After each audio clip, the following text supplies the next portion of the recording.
आज विंध्याचल पर्वत ने नर्मदा जी के चरणों में आके प्रणाम किया।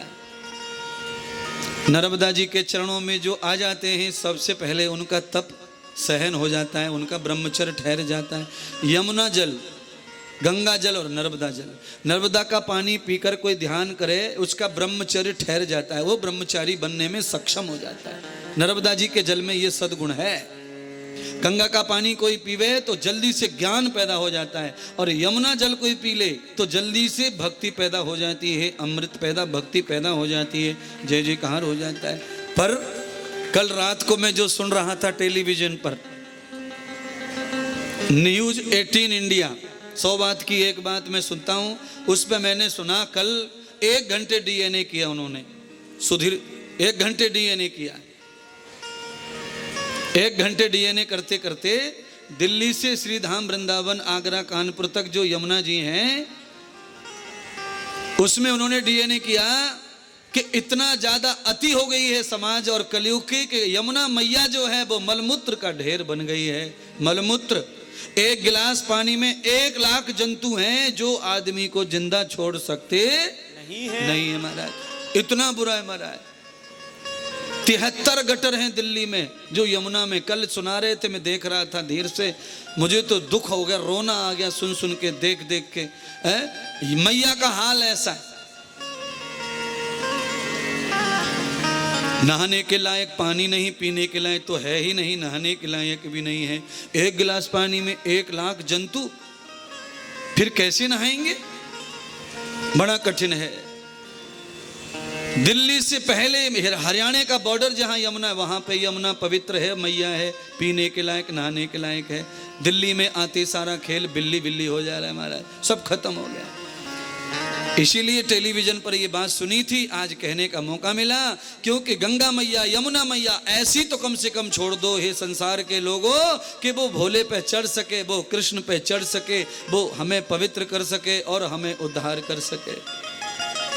जिनकी पूजा करते हो, पाप धोने की आशा रखते हो, उनको गंदा भी करते हो, तो कैसे दोनों काम हो जाएंगे? जिन्हें अच्छा माना है उन्हें गंदा नहीं करना चाहिए। हाँ, जिन्हें अच्छा मान करके गंदा करोगे तो फिर तुम ही डूबोगे उसमें।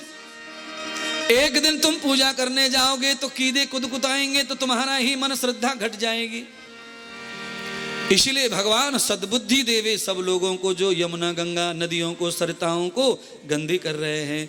इस बात में नर्मदा मैया बड़ी श्रेष्ठ हैं, कोई भी शहर, कोई भी गटर उसे प्राप्त नहीं है। इसीलिए हमेशा सोने जैसा, चांदी जैसा पानी खनखनाता रहता है। आज विंध्याचल पर्वत नर्मदा जी के चरणों में चले गए और बैठ करके ओमकार, ओमाक्षर का जाप करते रहे। जाप करते करते 6 महीने बीत गए, जल के ऊपर जल त्याग दिया। तब भगवती जगदम्बा मैया नर्मदा के प्राकट्य होने से वहीं पर ओमकार के रूप में, जहां ओमकारेश्वर है वहां नर्मदा जी का रूप भी ओम की तरह घूम करके आया है। उसी पर्वत के अंकल में माता नर्मदा ने भगवान शिव जी को प्रकट किया। विंध्याचलवर पर्वत के सामने भोलेनाथ प्रकट हो गए,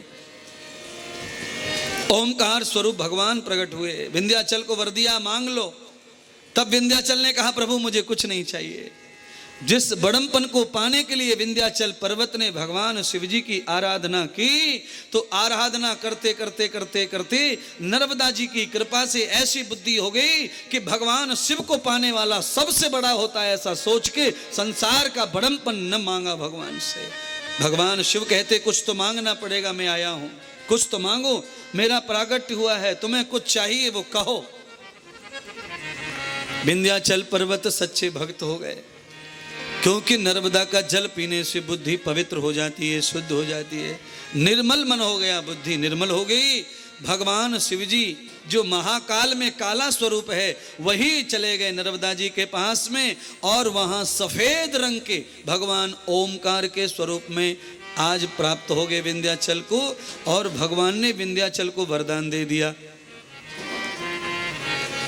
जो भी आएगा महाकाल में वो जरूर तुम्हारे दर्शन करने पहुंचेगा। हे प्रभु, नहीं, मेरे जैसे अहंकारी लोग बहुत हैं दुनिया में जो खुद को बड़ा मानते हैं और सबको छोटा मानते हैं। जिनको किसी के बड़े होने से ईर्षा होती है, ऐसे दुष्ट लोगों को कैसे भगवान तारेंगे। इसलिए हे मेरे परमात्मा, ऐसे दुर्जनों दुष्टों को तारने के लिए आप यहाँ स्थापित हो जाइए। महाकालेश्वर महादेव आज विंध्याचल की भक्ति से प्रसन्न होकर नर्मदा जी के तट पर ओंकारेश्वर के रूप में सफेद रंग का स्वरूप धारण करके ओमकार के रूप में स्थापित हो गए।